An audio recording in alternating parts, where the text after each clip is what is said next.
Fantastic film, beautifully made, and beautiful piece. A lovely, lovely piece of dancing, needless to say. But because we don't often get our editors here, we often get directors and subjects, but I wanted to talk to you about some of the stuff that's going on in here. Have you worked with Marco Williams before?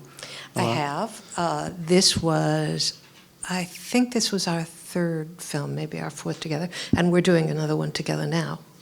Okay, cool. So, and were the other ones, describe a little bit the other times you've worked with them. Were they about dance? Were they about... This was for him, his first film about an arts subject. He's mostly an observational or verite filmmaker with some political bent. And we had done a film on the Voting Rights Act and on the same subject as the film on Mississippi Burning. We did, now I'm going to be like, yes, we've done a lot of films. That's okay. When did he get on to doing this film? What was the idea that generated this film? Well, Marco was until recently the head of the documentary department at NYU.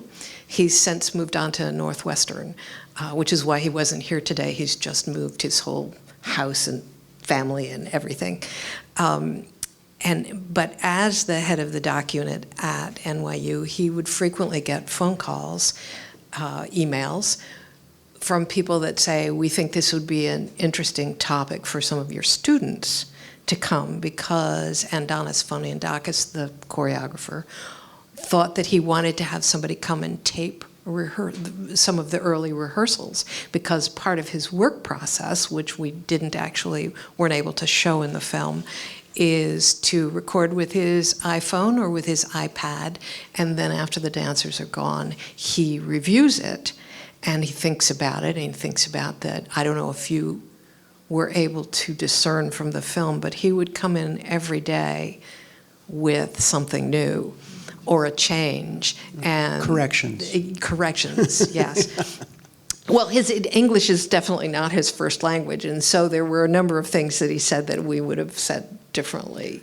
No, but I think corrections is really a good term. Yeah. It's sort of a euphemism in some ways. But, and corrections for himself and his right. choreography, Exactly. Not just corrections for the dancers. Right. And this was very frustrating for the dancers because they're Martha Graham company, and not only is the style very different, but if you think about when the Martha Graham repertoire was created, it was many years ago, and part of the way that they rehearse for a Graham season is they watch videos of the old dancers and the dances, and it's pretty much writ in stone what they do. And so it was very difficult for them to come in and have somebody change things every day. So he wanted to tape it and then, or record it, and then look himself and then show to them. And Marco thought, this is not something that students are going to be interested in. They want to do their own vision, they want to make their own films, they have a definite idea about things. They don't want to just like come in and record. But he thought that to do something in the arts might be an interesting departure for him. And I do a lot of my work editing in arts and culture films. And so he said, why don't we do this thing? And he went and got a couple of former students to shoot, and he himself shoots. And they went to a couple of rehearsals and said, he thought, this is a real thing, and I would be interested in pursuing it. And so once it started, then how quickly did he come up with the idea, or the two of you come up with the idea of the countdown of days and structuring it that way? There's 28 days to go, 25 days to go. Well, to sort of, that was an idea pretty early on, and then we discarded it, and then we went back to it. Truth 24 frames a second isn't always necessarily truth. This was they rehearsed for a period of time, and then Adonis went back to Europe to do another couple of projects, and then came back again many months later, and they had been, in theory, rehearsing what he had given them to do, but because he wasn't there, it changed, and and then when he came back, he wanted to change it all again. So we couldn't figure out how to tell that time frame. It was just too confusing. Right. So we decided to make it the number of rehearsal days, not the number of days until, So exactly. it was not all contiguous. No, but that's I hadn't thought of that. It was rehearsal days. It wasn't Yes. the actual countdown of days. Yes. Well, that's great. Yes. Now, did you get to see the footage? I mean, right away. Were you looking at it as it was coming in, or is it not until he shot everything? Not right away as it was coming in, because the film did not have any major funding. This was sort of a thing like, let's just do it. And so we did it in between. I would be on another job, and then I would come in when I got a break or when I had a weekend, and I would come and I would look. And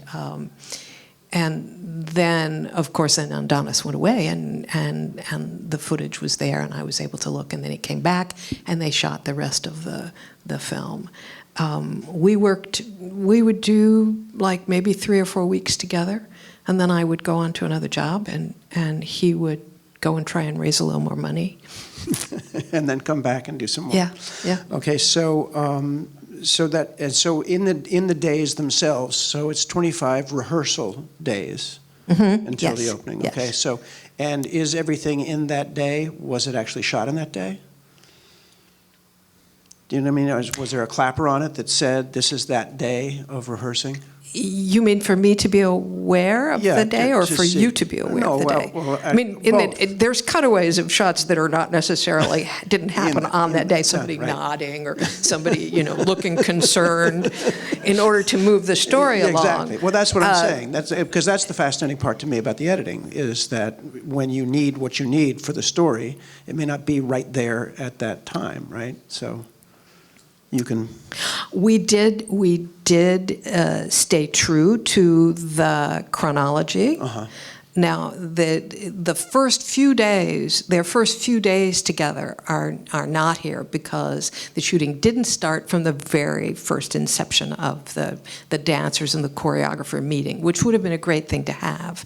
But the request didn't go out yet to have somebody come and record. So those, and I don't know if you noticed that in the beginning, we don't have a lot of commentary in the rehearsal room, and because the choreographer wasn't quite sure that he trusted the process or the filmmaker, and so he wasn't mic'd.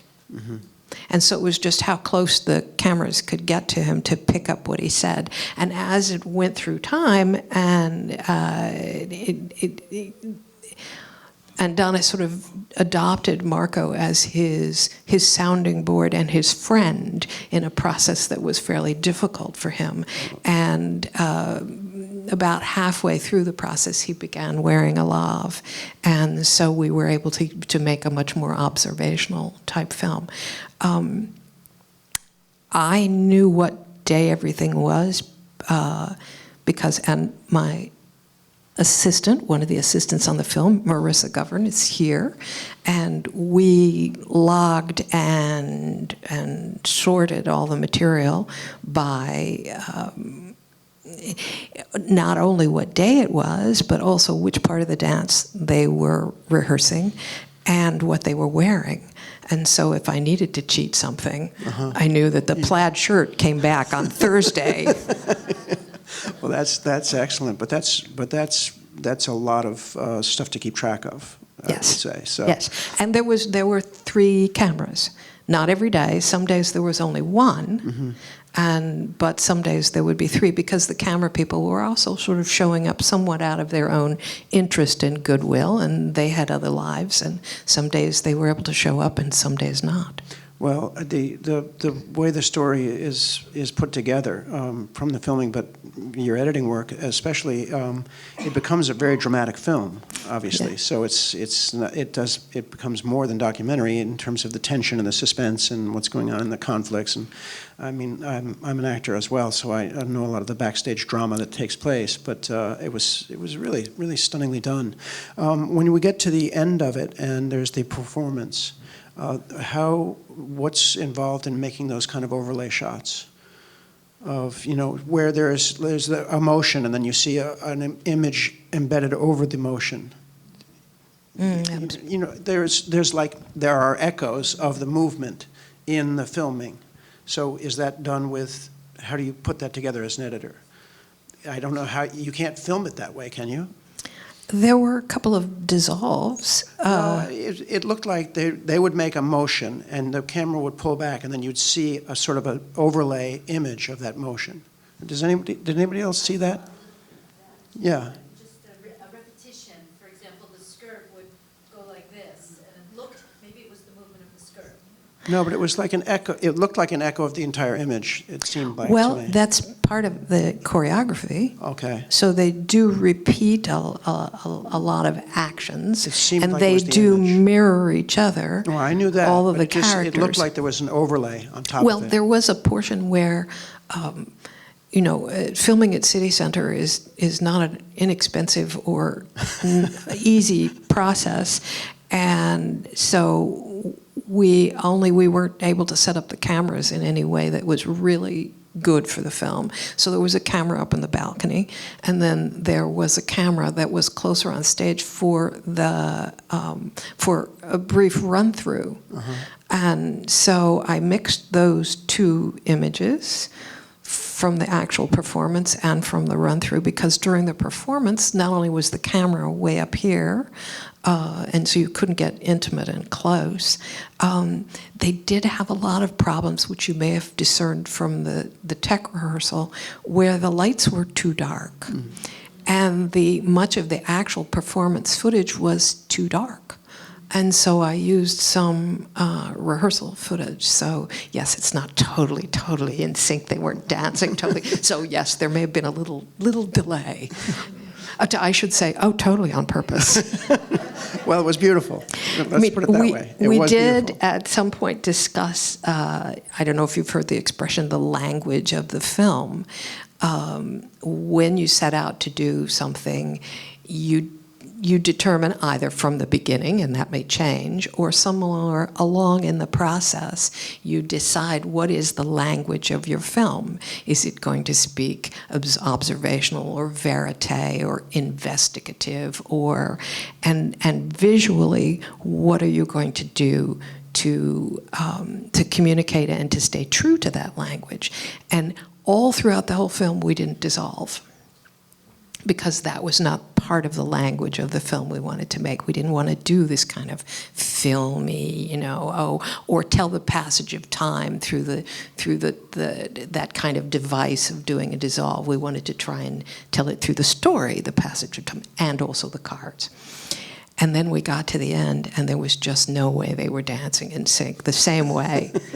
They got the first night, they were so tense, and the light was not all that good, and they didn't dance well with the music. The second night, it was like, okay, God, we did that. And so they danced much more freely, and it didn't sync up. Oh. So we changed the language of the film. There was much debate about that. But you can kind of get away with that because it's performance. Yeah. It's not the same as the build-up to the performance. I mean, I'd give you that easily. Okay, good. So I wonder also, was it a decision because given the tension that happened beforehand and given the choreographer's hesitations and reservations about it and his own freaking out and the dancers freaking out, that after it was over, that it would end there without any sort of after consideration of did it work out for him, did it not work out for him? Do you know what I mean? You see him hugging the dancers on stage, yes. But to my mind, it was like I would have loved to have heard. Had a little post-mortem with him? Yeah, I don't. Yeah. He says, "I don't know how it's going to turn out. This adventure, I don't know how it's going to turn out." Yeah. So when did turn out, we still didn't know, did he think it turned out well? Did he think No. it turned out? He No. didn't think it turned No. out well. Yeah, see, that's what I was wondering. Yeah, and it was, Marco did do an interview with him very briefly. He didn't want to talk about it. He didn't want to talk about disappointment in the dancers. He wanted to be supportive. He didn't want to talk about tensions within the company. He's a professional, and he felt that it was a good experience and that he made a good dance, and they've gone on to perform it. Yes, which was Yeah. on the titles at the Yeah. end, Yeah. which I think it deserves. It absolutely deserves, because, I'm not the choreographer, but I thought it was an absolutely beautiful piece of dance, and I thought they danced it really well. So Oh, the dancers are it was fantastic. wonderful. Yeah, wonderful. just fantastic. And it also to think of at the end that they weren't just doing this dance. They were doing an entire season. Yeah, so. And they learned another new choreography with Nacho Duarte is the choreographer's name. Right. Yep. So, fantastic film, and thank you so much for the insights into editing. And everybody, you. be sure to mark your ballots. And thank you very much. It's great to